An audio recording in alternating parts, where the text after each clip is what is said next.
We choose to go to the moon in this decade and do the other things, not because they are easy, but because they are hard.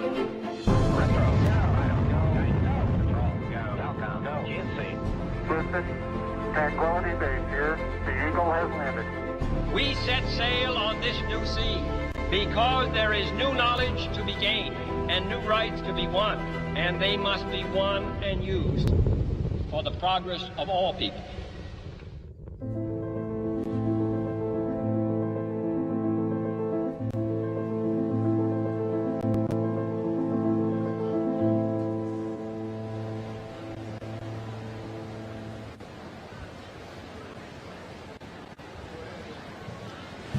Good morning.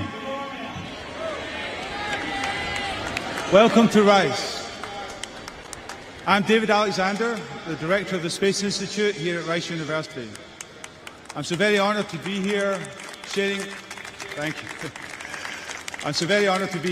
this moment together with all of you.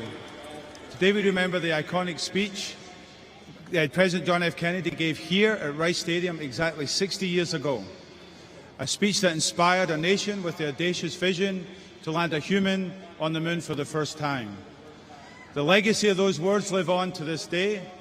They inspire and challenge a new generation of explorers, they're all sitting over there, to take up the mantle to return to the moon. And from there, cast their vision deeper into space and turn our dreams of humanity's destiny among the stars into reality. Thank you for sharing this celebration with us. Now, we have many special guests with us this morning, and we thank you all for being here. I would like to especially acknowledge those of you in the audience who attended that speech all those years ago. Please stand and be acknowledged wherever you are in the stadium.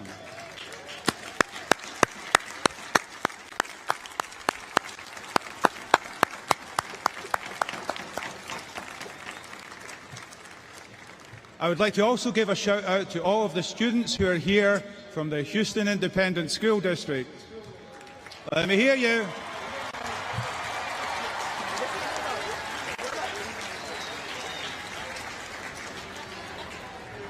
This is really what it's all about. And to the college students from Rice and our sister universities around the city.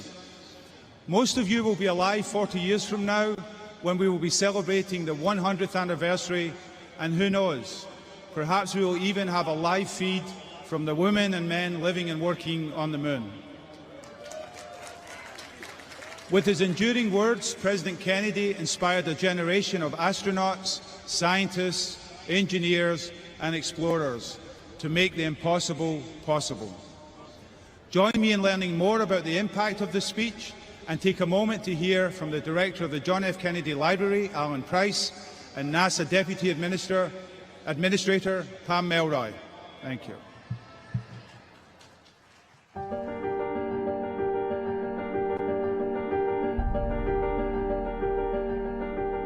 Pam Melroy, welcome to the John F. Kennedy Presidential Library and Museum. It's great to have you here from NASA. Thank you, Alan, and it's really an honor to meet you, and it's an honor and a thrill to be here. It's an absolutely beautiful museum. So let's talk about space and President Kennedy. The speech at Rice University, although it followed a message that he had sent to Congress, in so many ways captured the moment in a very specific way. His direction about sending a man to the moon, and he talked about doing other things as well, returning him safely by the end of the decade. It's iconic. The speech, I think, is remarkable, and I'm so glad that it continues to resonate and inspire today. I think that some people don't fully appreciate the ambiguity of the science at that time and how bold that statement was. And yet, this bold statement of we're going to do it and bring them back safely, an extraordinary statement. I think it was a statement of belief in the capability of America, yes, that we could solve those problems. And I think that has really stuck with me. One of the things that I see about NASA is once we have decided what it is, the thing that we want to do, everyone just goes and does it. And I think that speech kind of captured that. Well, we're going to say we can do it, and then we're going to prove to you that we can. Yes. And I think that lingers today.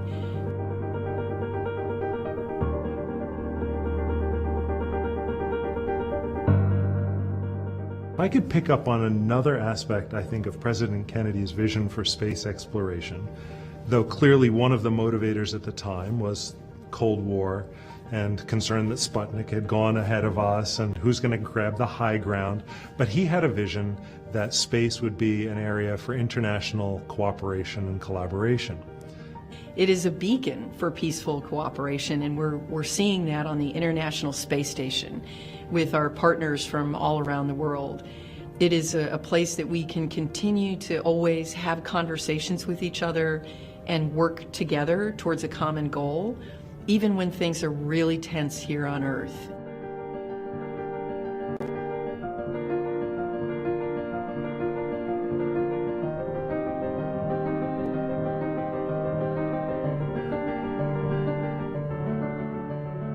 So, who gets to go to space?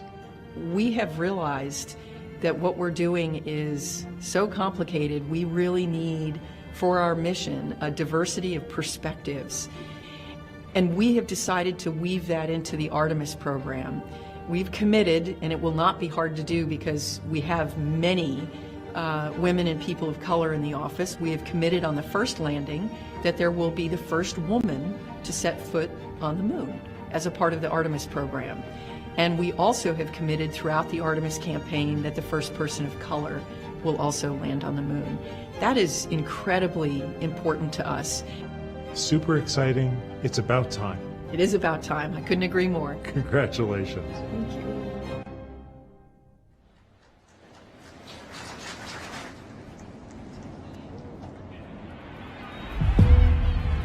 For we meet in an hour of change and challenge, in a decade of hope and fear, in an age of both knowledge and ignorance.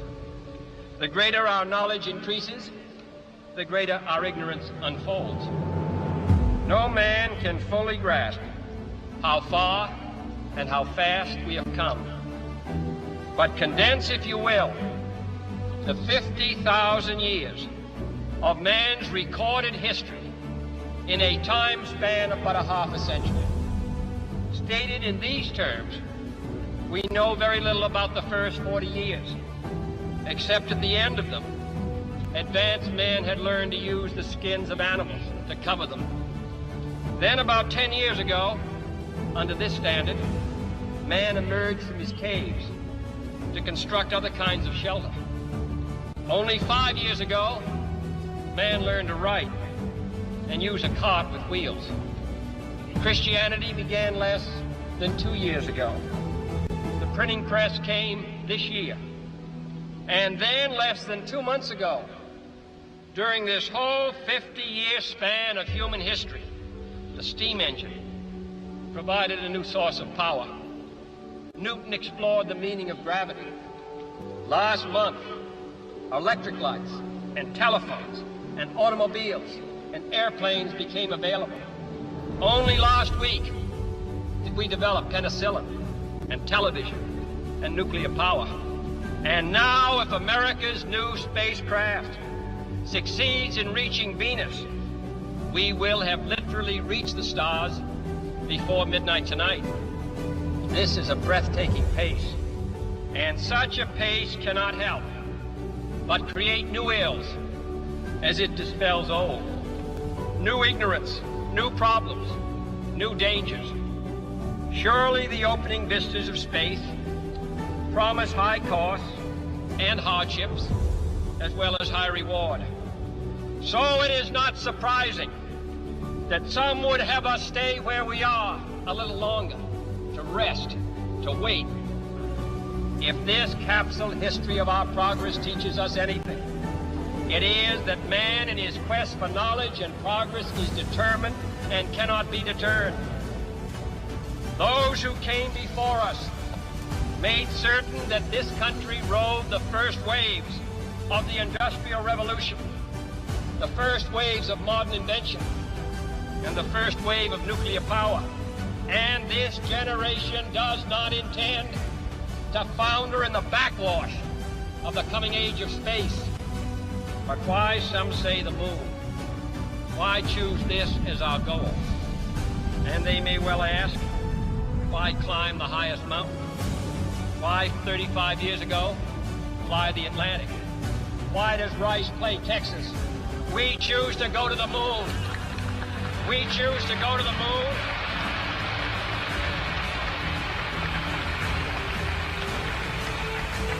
We choose to go to the moon in this decade and do the other things. Not because they are easy, but because they are hard. Because that goal will serve to measure to the best of our energies and skills. Because that challenge is one that we are willing to accept.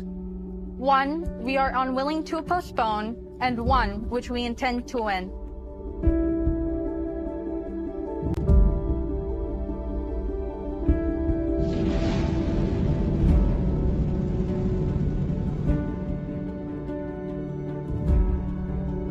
We do not intend to stay behind, and in this decade, we shall make up and move ahead. The growth of our science and education will be enriched by new knowledge of our universe and environment.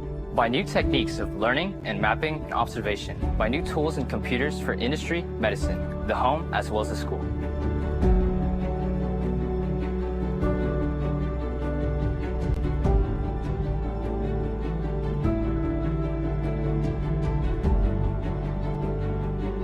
What was once the furthest outpost on the old frontier of the West will now be the furthest outpost on the new frontier of science and space. This is, in some measure, an act of faith and vision, for we do not now know what benefits await us. My fellow Americans, I give you the heroes of the future who will carry us back to the moon and beyond, the Artemis generation.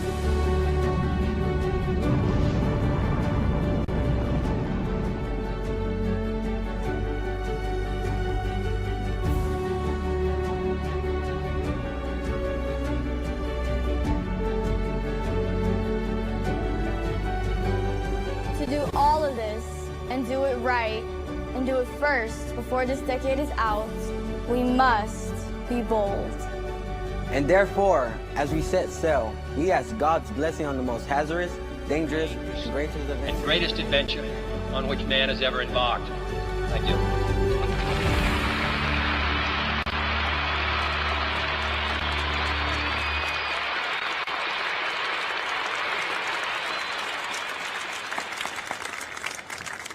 What a fantastic video. I mean, it really doesn't get old, and I hope you have a chance to listen to those words. And I'm looking at you, Houston ISD. I'd like to start today's live programming by welcoming to the stage Professor Reggie DesRoches, the 8th President of Rice University. Reggie.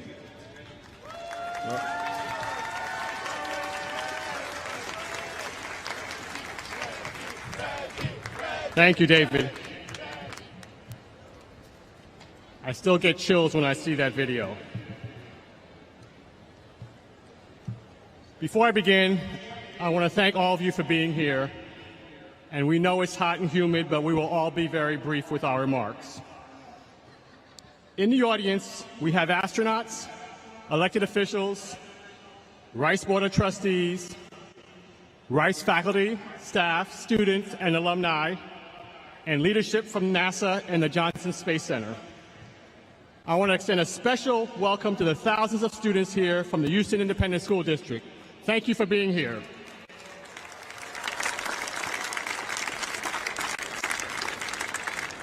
And again, I want to acknowledge all of the Rice alumni here today who were in Rice Stadium 60 years ago. It's amazing that so many of you could join us.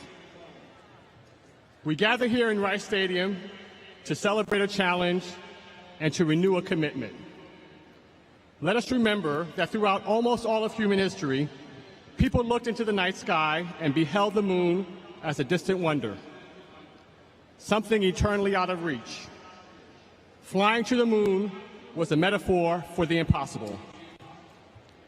But here in the stadium 60 years ago, President John F. Kennedy boldly proclaimed that his generation would choose to make what seemed impossible a reality. One of Rice's alumni, Bill Broyles, who sat in the stadium on that day, would later put it succinctly when he wrote the screenplay for the movie Apollo 13. It's not a miracle. We just decided to go. With 7 words, we choose to go to the moon, President Kennedy changed the course of human history and cemented Rice University's place in the lore of America's space program. Kennedy had established the goal of landing astronauts on the moon more than a year earlier in a joint session of Congress. But it was the challenge he issued here at Rice that put the space race into overdrive. Within months of Kennedy's speech, Rice provided NASA the land for the Johnson Space Center and became one of America's first universities to establish a Department of Space Science.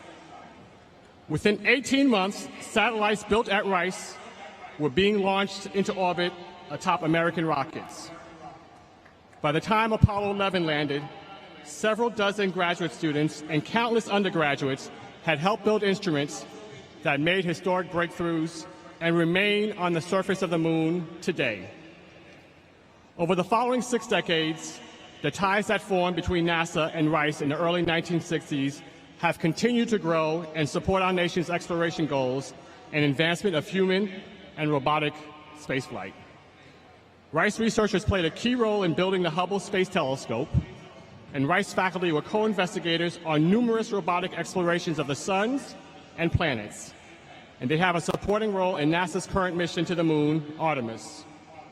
Rice's proud heritage of collaborating with NASA since the space agency's founding is evident all over our beautiful campus. Outside this very stadium, there is a moon tree donated to Rice by Rosemary Russa, who's in the stadium with us today. She's the daughter of Apollo 14 astronaut Stuart Russa. Rice is privileged to be a partner in pursuits related to space exploration and to be part of an historic collaboration with NASA that supports some of the world's most important research and educational outreach. Simply put, we are partners in the pursuit of knowledge. Such knowledge, in the words of John F. Kennedy, must be won and used for the progress of all people. Now a new generation chooses to go to the moon, and once again, Rice proudly takes wing with NASA and a nation destined for the stars. And now, I invite Johnson Space Center Director Vanessa Wyche to the podium. Thank you.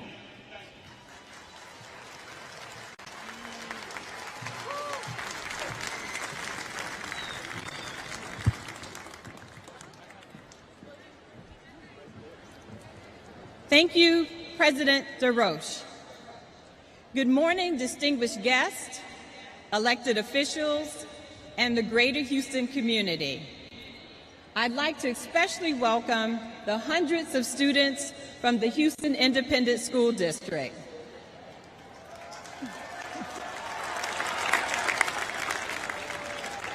I'd also like to recognize the employees from NASA's Johnson Space Center and from all across the agency. And a special welcome to the NASA Alumni League, our retired NASA workforce. Many were a part of the history that we're celebrating today. I'm Vanessa Wyche, Director of NASA's Johnson Space Center, and I'm honored to be here with all of you to commemorate President Kennedy's historic speech and the important role Houston has played in shaping our nation's space program. This year is very special at Johnson Space Center. We're celebrating 60 years in Houston. From landing man on the moon to sustaining a presence in low Earth orbit via the space shuttle and assembling the International Space Station, Johnson has been the iconic beginning of some of humankind's greatest achievements. When you dream big, you can achieve what seemed impossible. NASA proved this when it met President Kennedy's challenge to put Americans on the moon within a decade in the 1960s. The Apollo program captured the world's attention and demonstrated the power of America's vision and technology to ignite generations of great achievements, exploration, and scientific discovery. At Johnson, I'm privileged to lead more than 11,000 employees who work each day to dare, unite, and explore, and lead the world in human space exploration. As the home to America's Astronaut Corps, International Space Station, Orion, and Gateway programs, and a host of future space developments, our team plays a pivotal role in enhancing scientific and technological knowledge to benefit all of humankind. NASA's journeys have proved technological breakthroughs push the frontiers of scientific research and expand our understanding of the universe. These accomplishments and those to come share a common genesis: education in science, technology, engineering, and math. And for me, that involves increasing academic partnerships in NASA projects, enhancing high school education, supporting underrepresented communities, strengthening online education, and boosting NASA's contribution to informal education. The intended outcome is a generation prepared to code, calculate, design, and discover its way to a new era of American innovation. We seek to create opportunities for a diverse set of students to contribute to NASA's work in exploration and discover. Recently, I signed Space Act agreements with all of the universities in our local area, including Rice University, to enhance our academic partnerships. With our Artemis Moon to Mars exploration program, NASA will put the first woman and the first person of color on the lunar surface and build a sustainable presence there.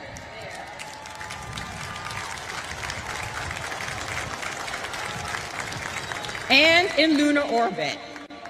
Then we will use what we learn to take the next giant leap, sending astronauts to Mars.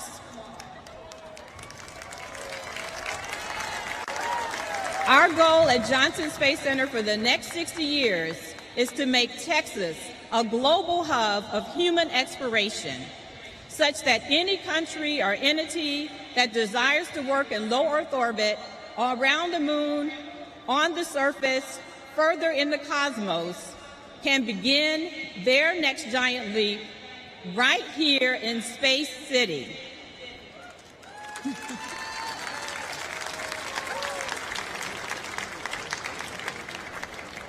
As you listen to the guest speakers today, I challenge everyone to get involved and help us grow the next generation of explorers.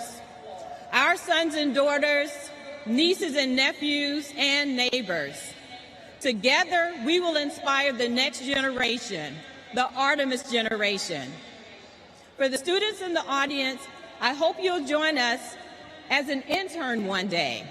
And to the public, if you haven't been to the Clear Lake area lately, I invite you to join us to learn more about human space exploration. Giant leaps start here. We have a very special guest joining us this morning. Administrator Bill Nelson has served in public office for over 4 decades. First in the state legislature and U.S. Congress, then as a state treasurer.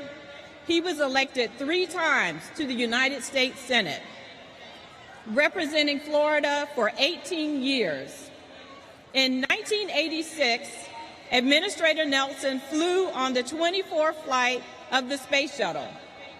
The mission on Columbia orbited the Earth 98 times over 6 days. Administrator Nelson conducted 12 medical experiments, including the first American stress test in space and a cancer research experiment sponsored by university researchers. Please join me in giving a big Texas welcome to NASA Administrator Bill Nelson.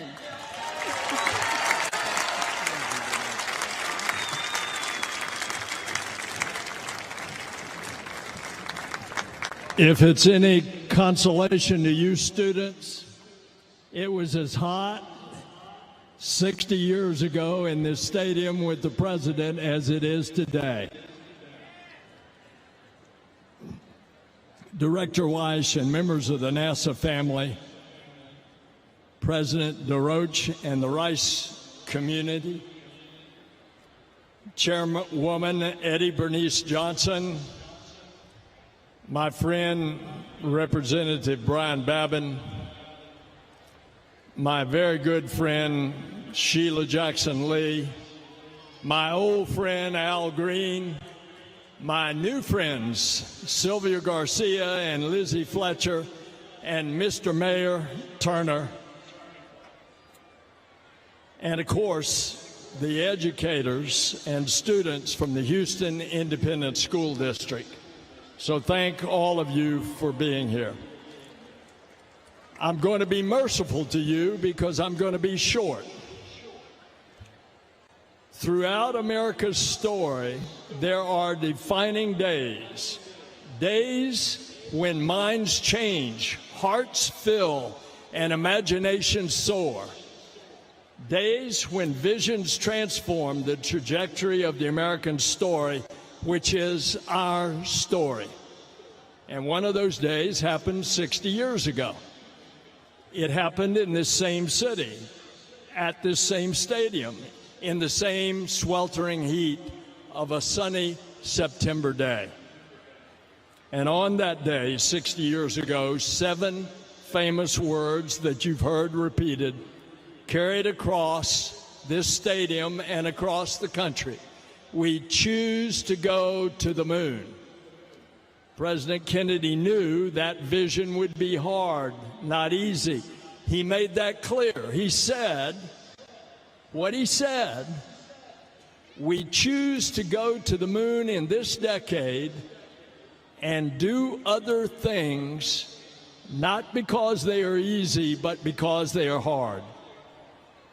He understood we still had to make major scientific and societal advances, but he also sensed something else, our country's can-do spirit. It's a spirit that drives us to make the impossible possible. And 60 years ago, we came together to do just that.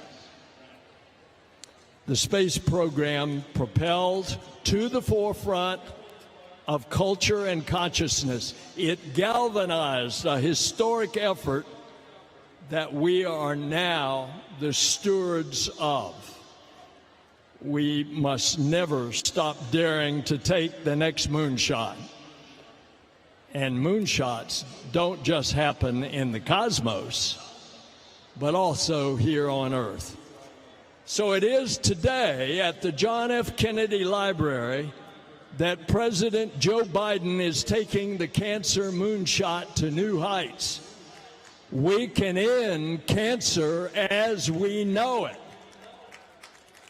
And today in Space City, a new generation, the Artemis generation, stands ready to return humanity to the moon and then to take us further than ever before to Mars. It's not going to be easy. It's going to be hard. Some things never change, but even after 60 years, they don't change. Some nations on our planet do not engage in our mission of goodwill, but we go in peace, as President Kennedy said, and today we have invited other peoples of the earth to join us in this great international adventure. Doing what is hard and achieving what is great, that is what stirs humankind. That's what unites us. With inspiration and innovation, no Herculean effort is too large. No moonshot is beyond our reach. You've seen already the James Webb Space Telescope. It's giving humanity a new view of our universe, and we have never, ever seen that before. And from the new forming of stars to devouring black holes, this telescope is revealing all this and more. And now the Artemis generation is about to leave quite a mark. This generation, all of you, students from all over America, students throughout the world, this generation will choose to go to Mars. And that journey begins right now with humanity's return to the moon.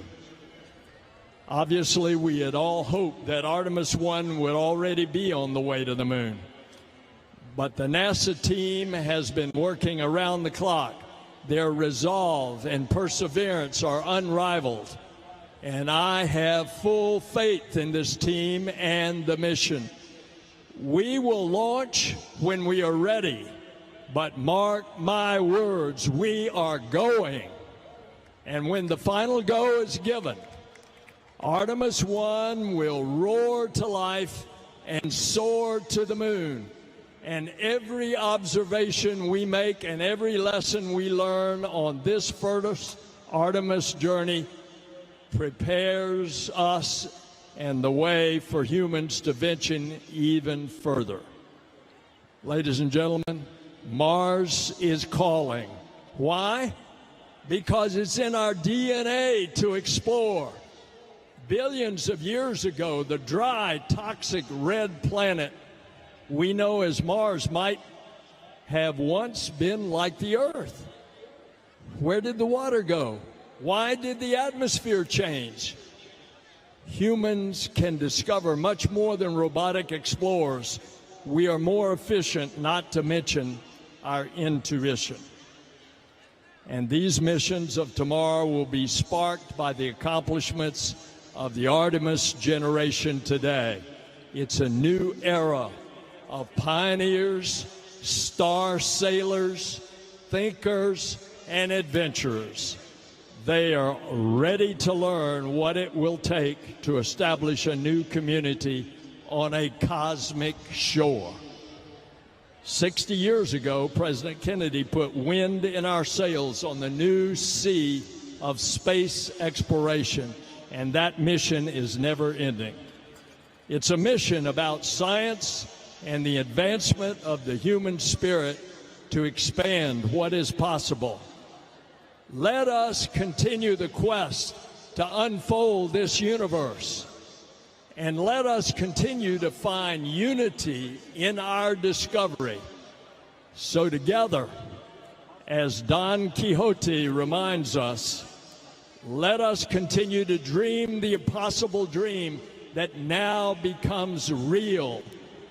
And then let us traverse the untouched terrain of the once unreachable stars. And as the President said, we ask God's blessing on this one of the greatest adventures in the history of humankind. God bless you, God bless Artemis, and God bless our country. Thank you.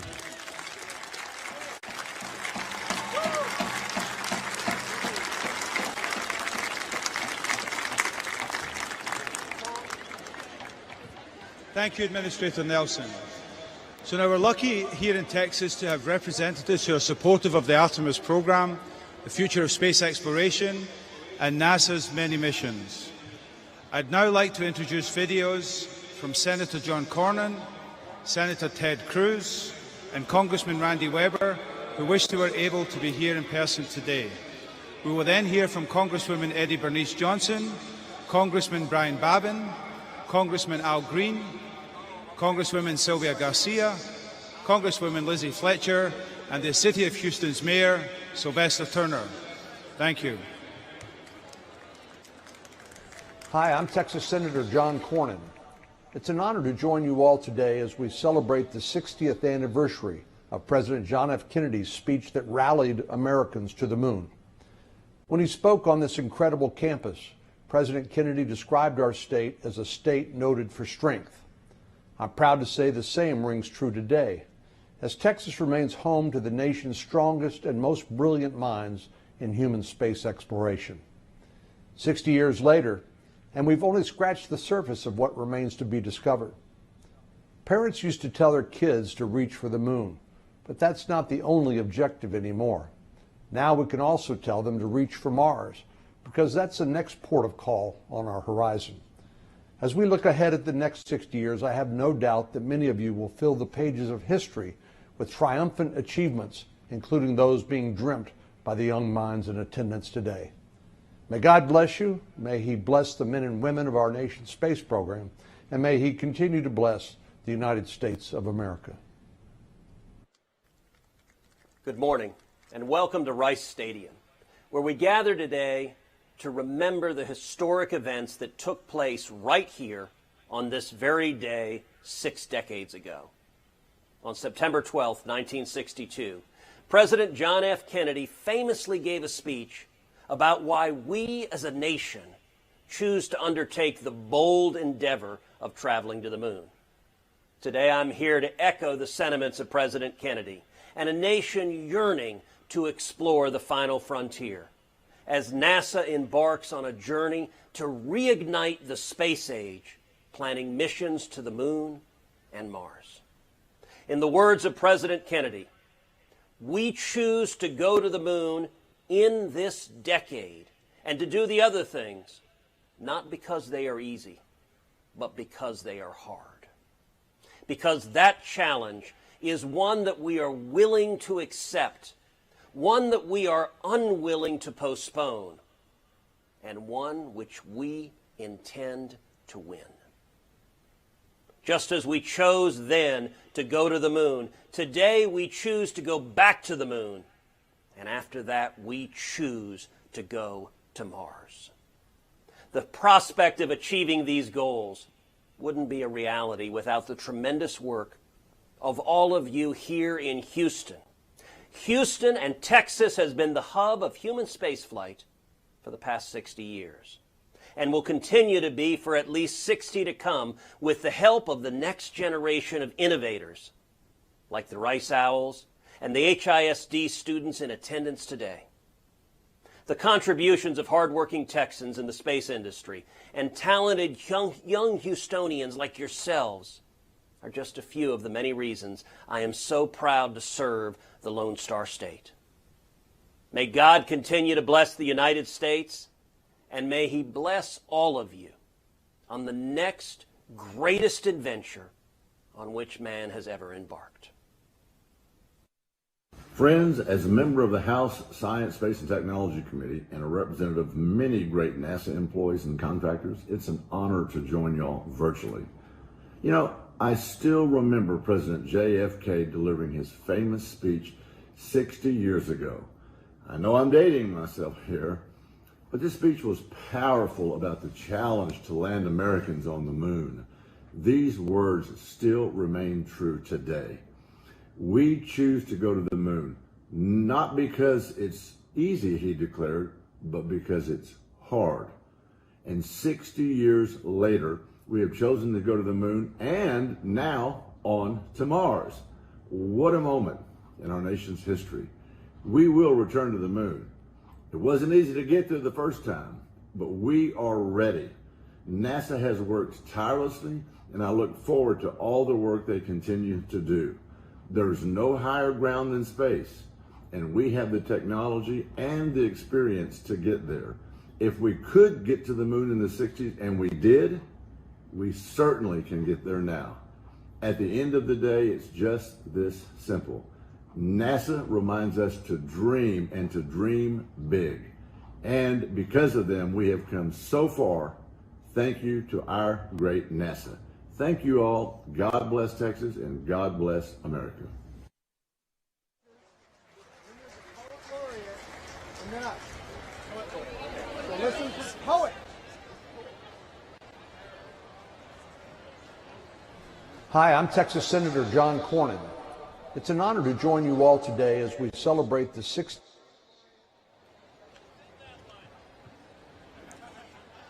I am Eddie Bernice Johnson, and I have the pleasure of chairing the Congressional Committee on Science, Space, and Technology. So this is a great day for us, and it is a real pleasure to be here to celebrate the 60th anniversary since President Kennedy spoke in this stadium. And so I want to congratulate Rice for having the foresight to work with NASA to bring us here together today. In his speech, he challenged us as a nation to accomplish what then seemed impossible, but we have. There's no better example of representation of the American people. We chose to take giant steps. We chose to know the unknown, and we chose to lead into the future. In the years since President Kennedy's speech, we have made great strides in our endeavors in space exploration. Americans now live and work on the International Space Station. Our rovers are exploring the surface of Mars. Our telescopes are peering into the depths of the universe, and so much more. And many people comment all the time about how much it costs. I want to share with you, for every dollar we invest, we get $7 back in services and materials. So as I look at this crowd today, I see the faces of rising generations. Nothing in my experience in working with this committee and students is more fascinating than space exploration. So we must encourage our young people to keep that interest. Our work is just really beginning. And soon, thanks to the Arabis program, you will have a chance to experience Americans once again landing on the moon. Except this time, the first woman and the first person of color will be a part that steps on the moon. I hope one day some of you students that's here today will follow in their footsteps.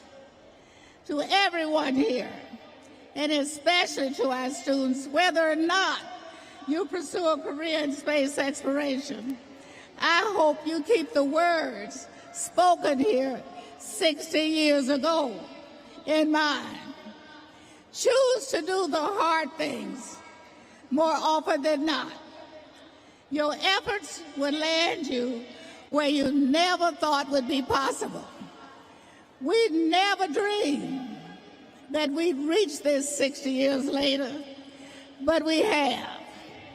And we've gained so much from it, and there's so much more to explore. Thank you for being here to give homage to the dream of President Kennedy. Congratulations, Rice.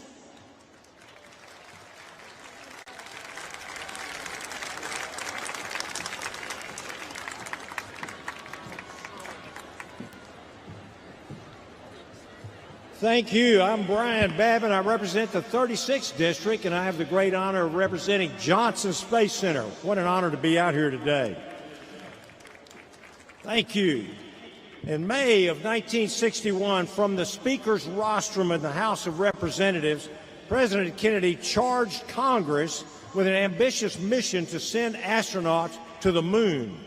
But to accomplish this extraordinary feat, NASA realized that they would need a new facility to spearhead human space exploration, and folks, Houston answered that call.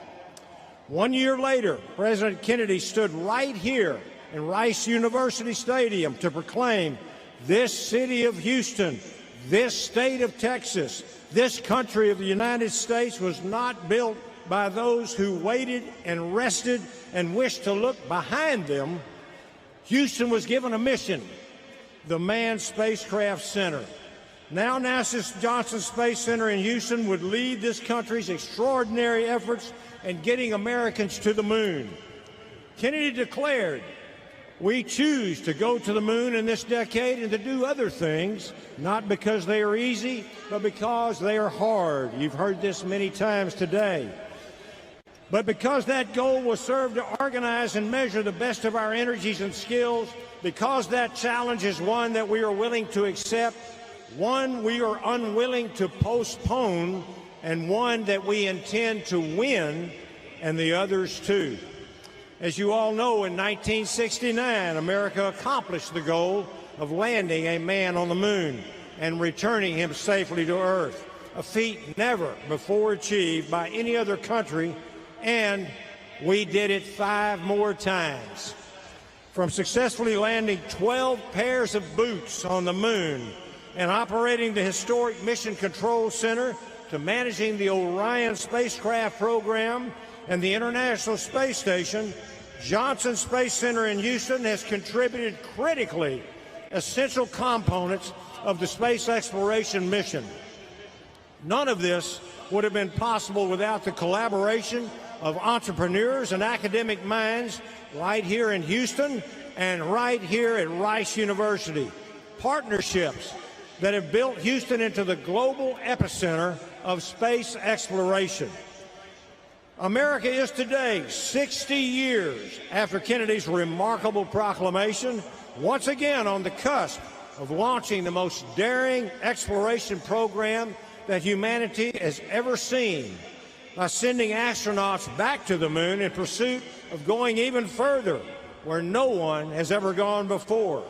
And as Kennedy said in his address to Congress in 1961, now it is time to take longer strides, time for a great new American enterprise, time for this nation to take a clearly leading role in space achievement, which in many ways may hold the key to our future right here on Earth.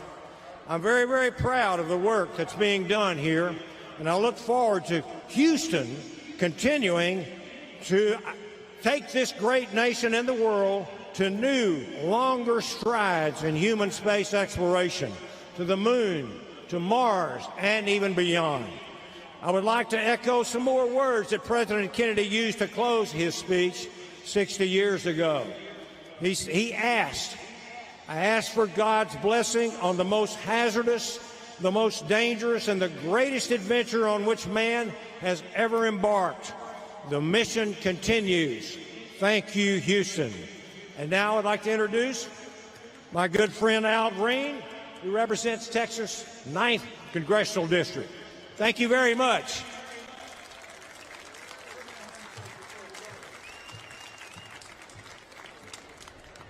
Congressman, thank you very much for your very kind and warm introduction. To the students who are here today, are you ready to go back to the moon? Do you believe we can go to Mars? Would you like to go to Mars? Well, first you're going to have to listen to this speech. Friends, President Kennedy had something unique. The French call it je ne sais quoi, something very special. It was that something special that made him very special among the presidents of the United States of America. And when he gave his speech right here at Rice University, he explained to us and engendered within us a can-do, we can do it, and it must be done attitude that permeated the zeitgeist of his time. In his inaugural address, he indicated, "Let us go forth to lead the land we love, asking his blessings and help, but knowing that here on earth, God's work must truly be our own. He was a believer in getting it done by putting our hands on whatever issue was to be done and making sure that we were successful because we are Americans. We do things, we get them done, and we will be the first to do them because we were the first to go to the moon.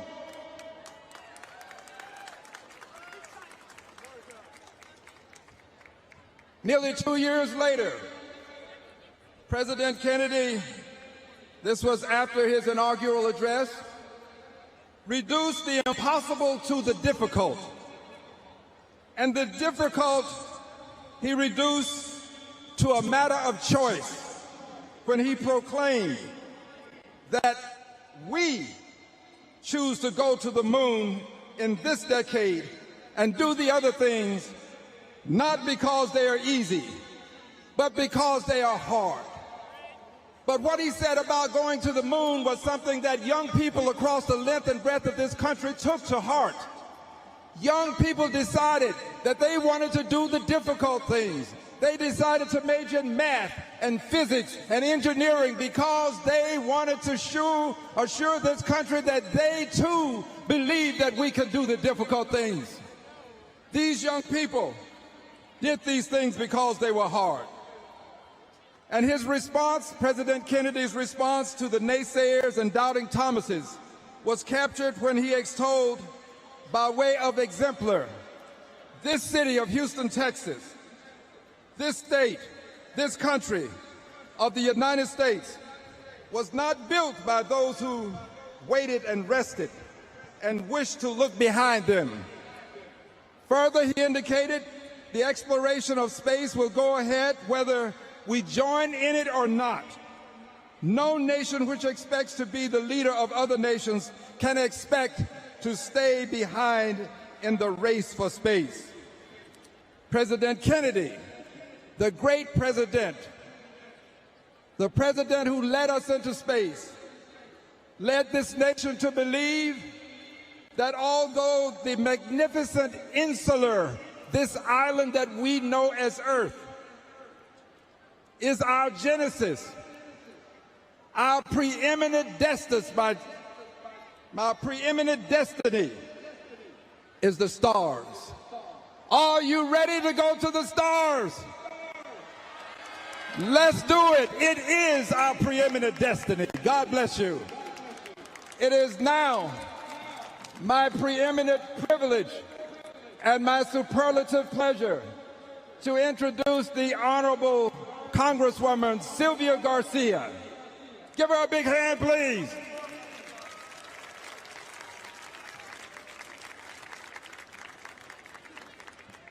Thank you, Congressman.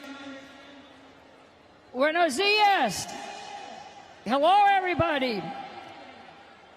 Well, I was reflecting on the 60 years, and first I want to thank everybody from NASA, from the receptionists to the people who helped put people at the moon.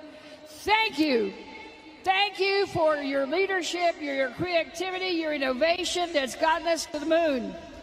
Because the challenge that was made here 60 years ago would be an empty challenge if we did not have the funding, if we did not have the collaboration, if we did not have the partnerships to get it done. So thank you to the entire NASA family for doing your best in getting this done. Then I started thinking about when I was about the age of all of these students. I grew up one of 10 children in South Texas, and I'm sort of in between the NASA, the air station in Kingsville and an air station in Corpus Christi. And I remember many times seeing the jets flying. We'd rush out of the house and just watch the planes go by and wonder what it would be like to fly. Now kids today look at the moon and look at Mars and wonder what it would like to walk on the moon and later go on to Mars. That's what this is all about, is dreaming. So while we celebrate 60 years, I look forward to the next 60 to make sure that we choose to go to the Mars and more. In getting there, I want to thank and celebrate also NASA's commitment to diversity and inclusion. You heard it. Artemis will have the first woman and the first person of color to walk on the moon. That took a long time to do. We still remember Sally Ride, our first woman. We still remember Dr. Chang Diaz, our first Latino. But we need more, because just like HISD has kids that speak 122 languages, representing all kinds of countries, we want to make sure that the moon and Mars looks like HISD in Houston. So thank you, NASA, for your commitment and for your strength in moving forward. So as I look again and think about those years growing up, all my brothers played football.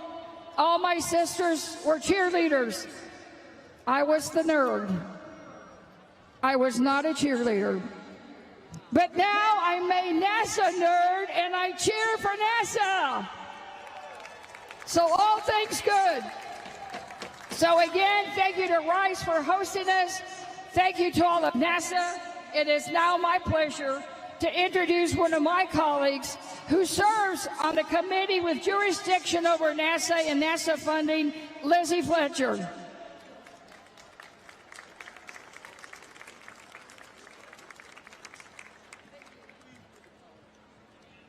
Thank you so much, Congresswoman Garcia. I am so glad to be with all of you today on this historic day where we stand again where President Kennedy stood 60 years ago and addressed the assembled crowd as well as the nation and the world. In that moment, he challenged Americans to continue the work to expand our understanding of the world around us and the universe beyond by exploring space.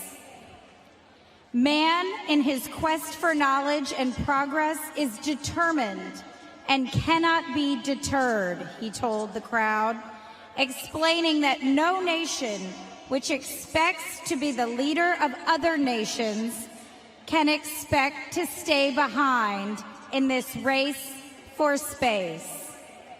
He did so, of course, as we've heard this morning, knowing that the work to bring together a broad coalition of the greatest minds, the most innovative thinking, and the most committed explorers would be a challenge. But we know here in Houston that that is the community that we have created here. And we often remember now, as just about every single speaker has reminded us, that he said we choose to go to the moon in this decade and to do other things not because they are easy, but because they are hard. Our country, our city, Space City, accepted this challenge. Across the country and around the world, people watched and dreamed and celebrated when just a few years later, Neil Armstrong took the first step on the moon. And most of us here, I think all of us here, know that the first word ever spoken from the moon was Houston. Over the last 60 years, we have worked here in this city, here in this university, and here at NASA's Johnson Space Center to meet this challenge, to continue the search for knowledge and progress, and to do so, as President Kennedy said, in pursuit of peace. And we see that reflected so beautifully in those who are assembled here today, the students, the NASA alumni, the community members, the people here in this community who have taken that challenge. President Kennedy challenged all of us as Americans to come together for the good of all mankind. And that remains our challenge. And that is the work of those who are here today, Administrator Nelson, Director Wyche, President DesRoches, and so many others whose lives and work reflect this vision and this commitment. And so today, I hope that this 60th anniversary commemoration inspires us all to commit ourselves again to this purpose, to this vision that President Kennedy laid out right here 60 years ago, to the challenge of doing the learning and the leading so that together we can make progress for all. And with that, I am so proud to introduce a man who personifies that spirit, Houston Mayor Sylvester Turner.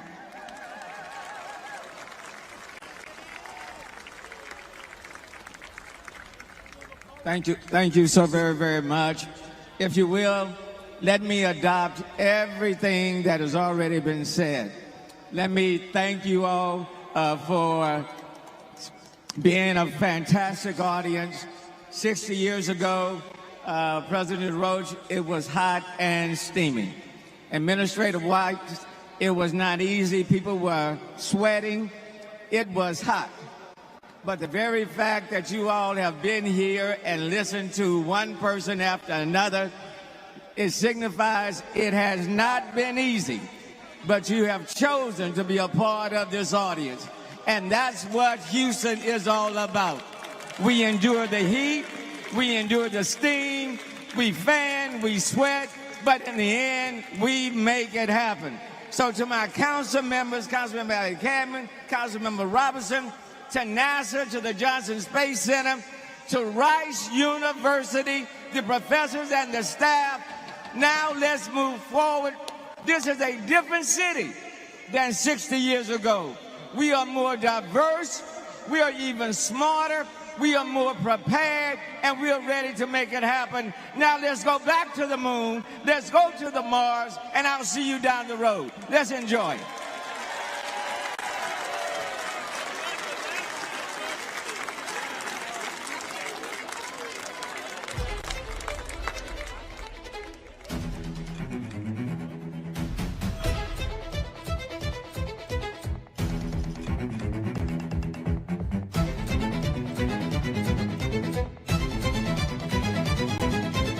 Great British explorer George Mallory, who was to die on Mount Everest, was asked why did he want to climb it. He said because it is there. Well, space is there, and the moon and the planets are there, and new hopes for knowledge and peace are there. And therefore, as we set sail, we ask God's blessing on the most hazardous and dangerous and greatest adventure on which man has ever embarked.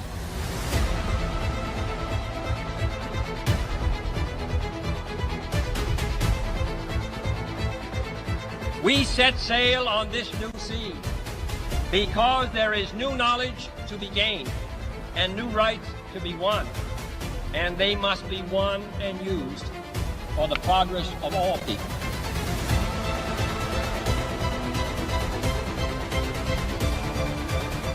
Space and related industries are generating new demand in investment and skilled personnel. The growth of our science and education will be enriched by new knowledge of our universe and environment. To solve these mysteries, to solve them for the good of all men.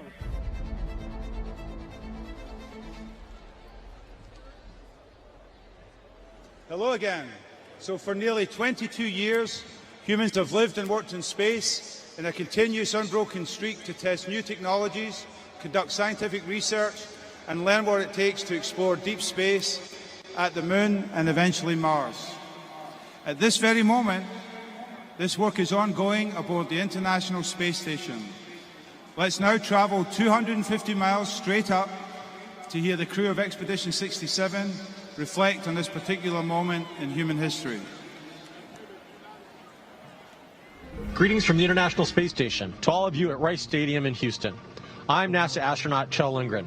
joined by my crewmates and fellow NASA astronauts Bob Hines and Jessica Watkins, as well as European Space Agency astronaut Samantha Cristoforetti. We are honored to join the 60th anniversary celebration of John F. Kennedy's historic moonshot speech. Today is a day to reflect on how far we have come and to reaffirm our commitment to the exploration of space for the benefit of all. The Apollo program was an awe-inspiring example of what we are capable of when we commit our talents and resources to a complex goal.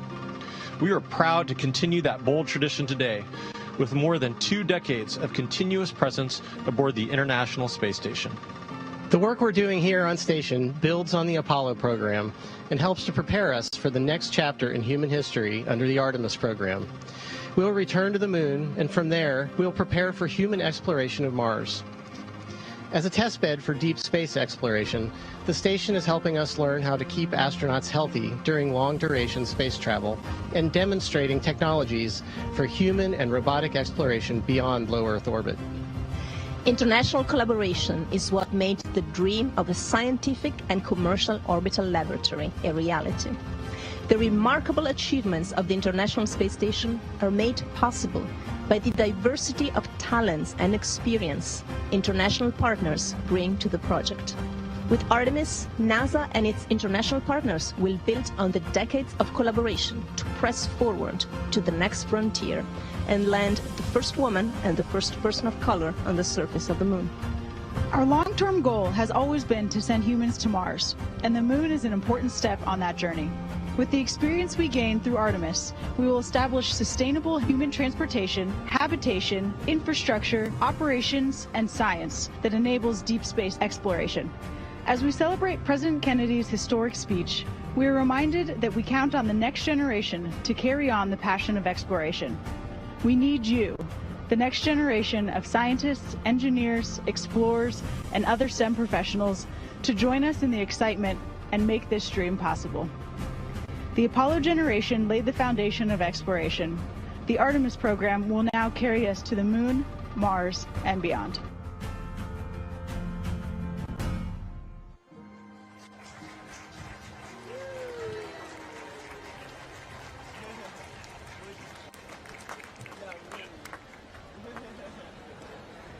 Good morning. At the time of President Kennedy's speech, I was a cadet at the French Air Force Academy. Like many other young people on the planet, I understood that a new era of space exploration had begun. I understood that fantastic doors were quickly opening over our heads, and I realized that our dreams would impose efforts and sacrifices, and occasionally losses. One phrase in President Kennedy's speech remained in my mind and helped sometimes. If this capsuled history of our progress teaches us anything, it is that man, in his quest for knowledge and progress, is determined and cannot be deterred. Thanks to President Bush to space exploration, each of us in the job got his or her inspirational lesson. I was not alive when President Kennedy made his speech here in this stadium, but I was a 4-year-old living in Houston when we first walked on the moon. I remember being in my backyard with my parents and my older sister looking up at the moon that was rising over the roof of our house. I remember my parents saying something to the effect of, "We have people there." It was then that I decided I wanted to be an astronaut. The part of President Kennedy's speech that always resonated with me is that iconic line about doing things because they're hard. But then it's the next phrase. He said, because that goal will serve to organize and measure the best of our energies and our skills. It was certainly true then, and it is still true now. Big, difficult challenges demand the best of our energies and our skills and our humanity. The future of humanity through space exploration depends on the strong acceptance of ethical values that should already drive our civilization. All of us, space travelers, can witness that the more we climb, the more we forget about the struggles on Earth, and the more we feel the fragile soul of our beautiful home planet.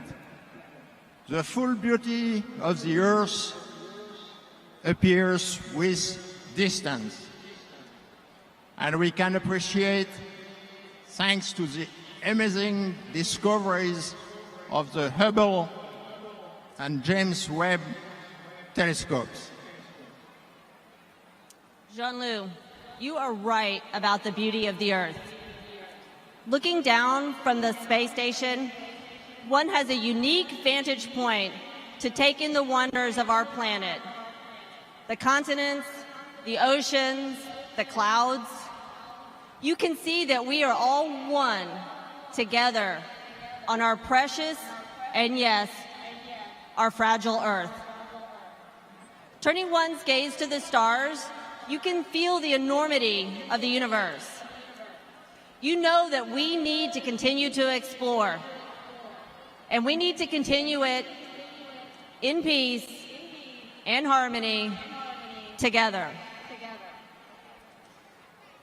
Let's us all preserve the beauty of our planet and get ready to pursue on the same ship the fantastic odyssey of space exploration.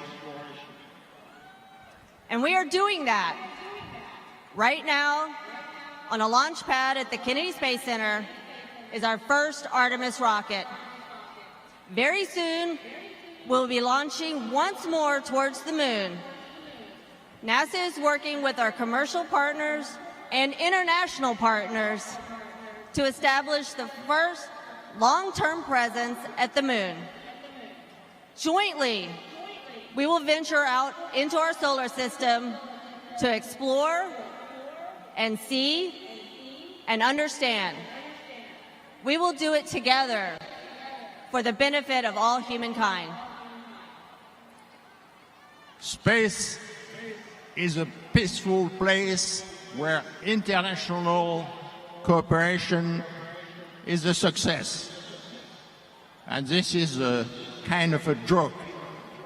Just ask politicians why spaceships, such as their atmospheric colleagues, don't drop a flight plan before flying over so many foreign countries, sometimes not so friendly.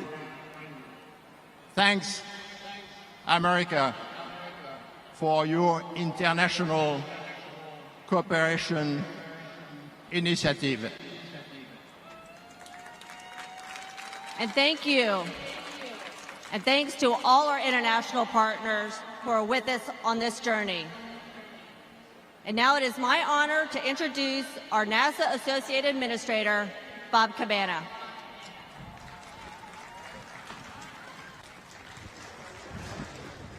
Thank you, Shannon. All right, we are going. Now, as JFK declared 60 years ago, we are choosing to go. And we're going together. We're going because of our unified goal and the strength that comes from our diversity. The impact of Apollo and the achievement of bold exploration goals has rippled out in ways that would be impossible to precisely measure. We not only went to the moon, but we are now looking at stars formed in the earliest parts of our universe.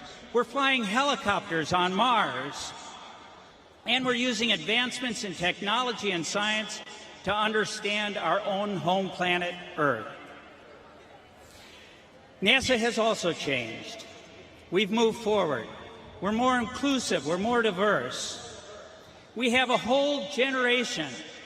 A few thousand of those are here with us today, and they were really smart. They moved up under the shade.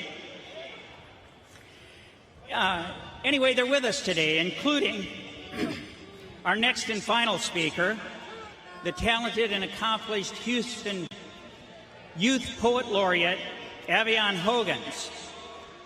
Now, anyone that is 21 years old or younger, for their entire life, people have been living and working aboard the International Space Station.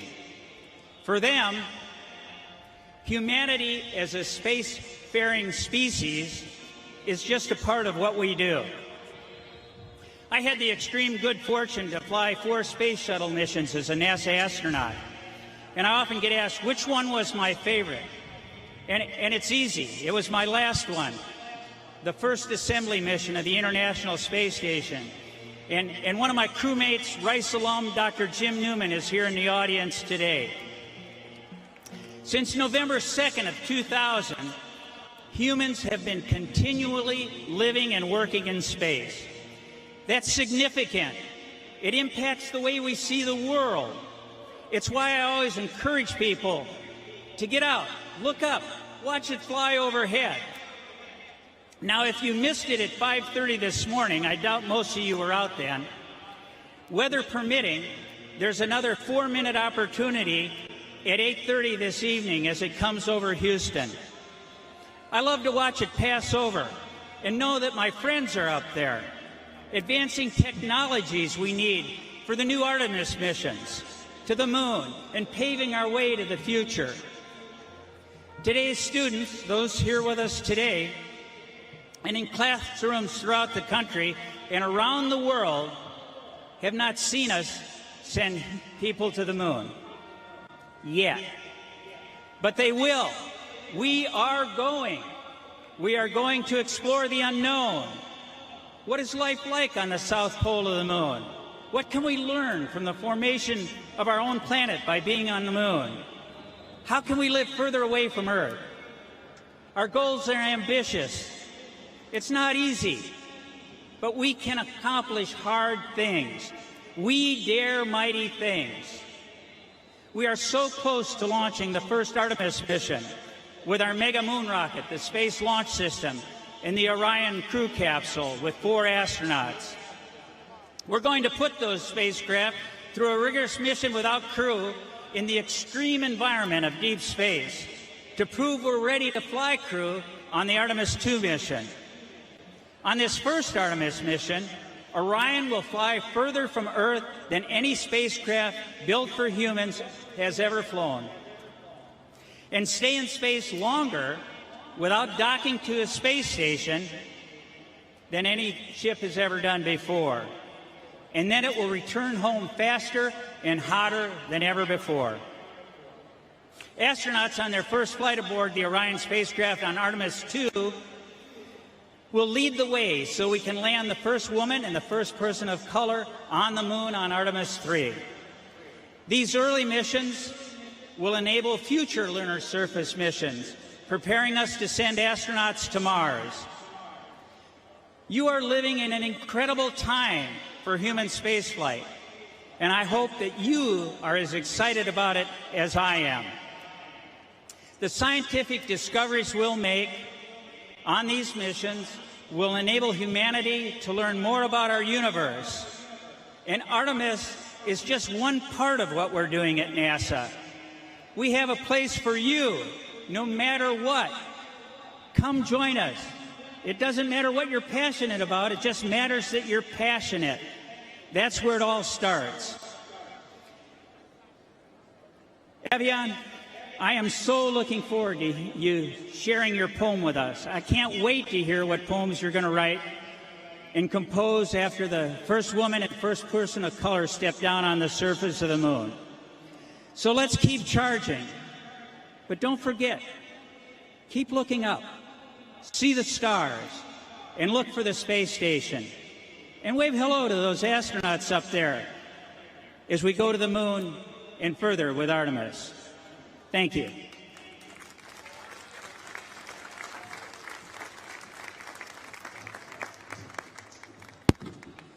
Well, thank you. I want to thank all of our speakers today. The message is loud and clear. We are going to the moon. So let us continue to encourage our present and future generation of explorers. We know that your curiosity and passion will help us to achieve the next step in space exploration, giving life and continuing the legacy of President Kennedy's word. I know of no better way to close this program than from a member of this, the Artemis generation. It gives me great pleasure to introduce Avalon Hogans, Houston's Youth Poet Laureate, and our proud Rice University freshman, who will give a special rendition of her poem, The Skyline of Mine. Avalon.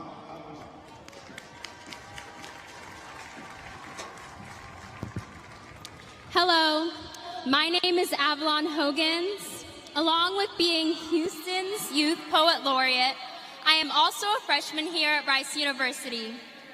I wrote a poem entitled Skyline of Mine. It's about Houston. As a native Houstonian, many things make me proud to live here. I am proud to attend the 6th best school in the nation. I am proud to be here today to commemorate such a monumental occasion. I feel a special connection with NASA. My grandmother worked there for many years as a government worker and even received a letter from President Obama before her retirement honoring her work at NASA. My grandmother inspires me daily to be resilient and to follow my dreams. And I see this also in the city of Houston. That's what's so great about Houston. It's full of talented, hardworking individuals who inspire one another. This inspired my poem, Skyline of Mine, which is about how the people make this city so bright.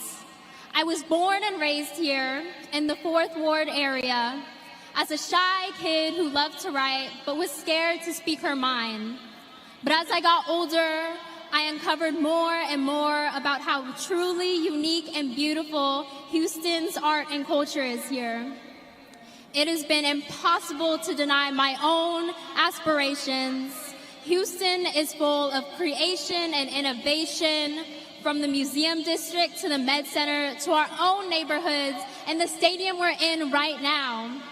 I feel so proud to grown up to be a Houston artist. I hope one day I can inspire others to shine and reach for their own stars too. Skyline of Mine. My heart beats along to the foot traffic of downtown. Sidewalk sky meets my potential. Skyscrapers point me to my limitless limits. I hold my head high because I'm H-Town bound. Our culture, so influential, paints such a beautiful and diverse image. My city sparks hope. My city gives light. My city's my only home. And locally made, my city's my birthright. I've seen fireworks out my window. I've imagined my own Afro-American dream. I've seen thunder out my window. I've watched flooded gloom drain back to gleam. Houston strong, we rebuilt our legacy. Brick by brick, we regenerated our home. The days were long and dark in Hurricane Harvey, but Houston hope doesn't drown, it floats. The days were long and dark last year, when Texas snow turned to power gone. But as the freeze froze over, we huddled in closer, leaning on our community to keep us powering on. Dressed to impress, my home is the most diverse in the nation. Beyonce blessed, my home is the heart of aspiration. But the art is in the artist and the food. The singer is in the song and the author is in the book. It's the people who make this place worth praising. It's the culture that makes this place so amazing. Who says you can't see stars in the city? They're coming down the highway, they're running through the park. Who says stars don't shine as bright in the city? In Houston, Space City nickname, we can see stars in the light and in the dark. Houston, we have a problem, and our Houstonians can solve it. Home to the wisest and kindest you'll ever meet. Shout out to the first-gen students at Rice University. Growing up and living in Houston has taught me so much about having pride, and I'm so proud to live under this skylight of mine. Thank you.